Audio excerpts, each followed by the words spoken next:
Skyscrapers, gold-plated buildings, artificial islands, luxury cars, and massive shopping malls.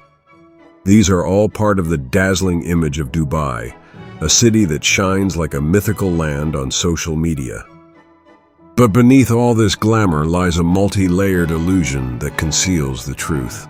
In this video, we will not focus on the beauty of Dubai, but rather examine the system behind it.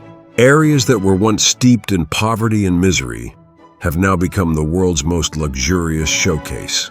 This video discusses the system that built the Burj Khalifa and how illegal methods have funneled dirty money from around the globe to this place, as well as how we find ourselves admiring this situation. To better understand the truths of Dubai, please stay with us until the end of this video. Before watching, make sure to subscribe to our channel and hit the notification bell, and support us by liking this video. Centuries ago, the Arabian Peninsula was nothing but a vast desert. Once, this land, now known as the United Arab Emirates, was referred to as hell on earth. A place where the hot and dry climate made agriculture impossible, and its people struggled in poverty. To make matters worse, the coastal areas along the Persian Gulf were under British control, leading to exploitation of all the Emirates. However, interesting events unfolded in the years that followed. Oil was discovered in these regions, first in Bahrain, then Saudi Arabia, and later in Kuwait, until finally, in 1958, this infamous black pearl was found in Dubai. But Dubai's situation was somewhat different. The Arabs had found a new way to save themselves, but things weren't all rosy for Dubai. The amount of oil discovered there was not enough to sustain its economy and wouldn't last more than a generation. It's important to note that about 20 years before oil was found in Abu Dhabi, in 1939, the then Sheikh had granted British companies rights to explore and exploit oil.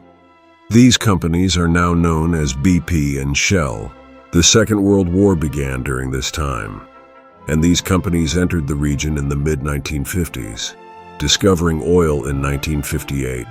Although the Arabs hadn't discovered the oil themselves, they were still set to benefit from it, and indeed they did. These once desolate deserts became extremely wealthy following the oil discovery. In 1971, 7 Arab Emirates in the Arabian Peninsula declared independence and formed the United Arab Emirates.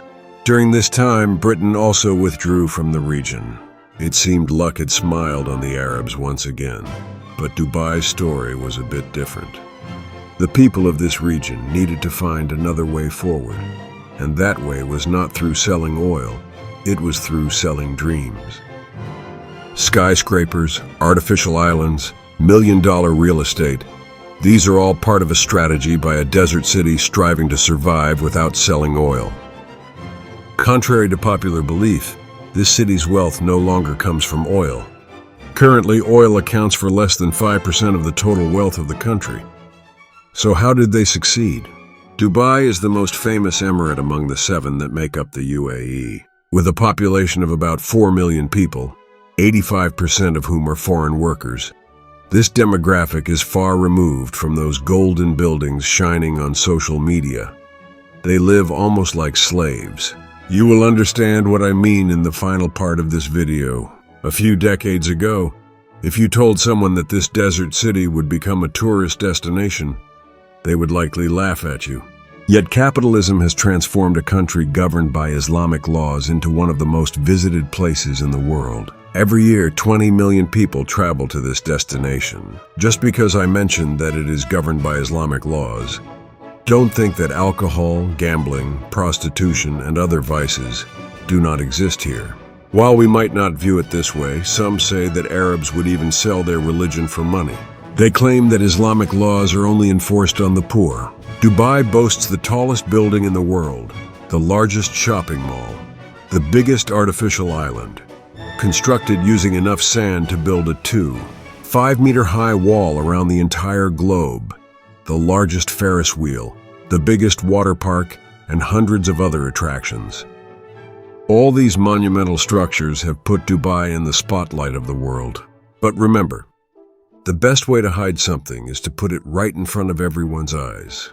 This place is a tax haven for those starting their businesses. For them, income tax, whether earned domestically or internationally, is zero. If you start your business in Dubai, you won't pay taxes on the first $100,000 of your income. If you earn more than that, you only pay a 9% tax. We've seen hundreds of videos explaining the height of the Burj Khalifa and praising Dubai's luxury and splendor. But why have we watched all these hundreds of videos?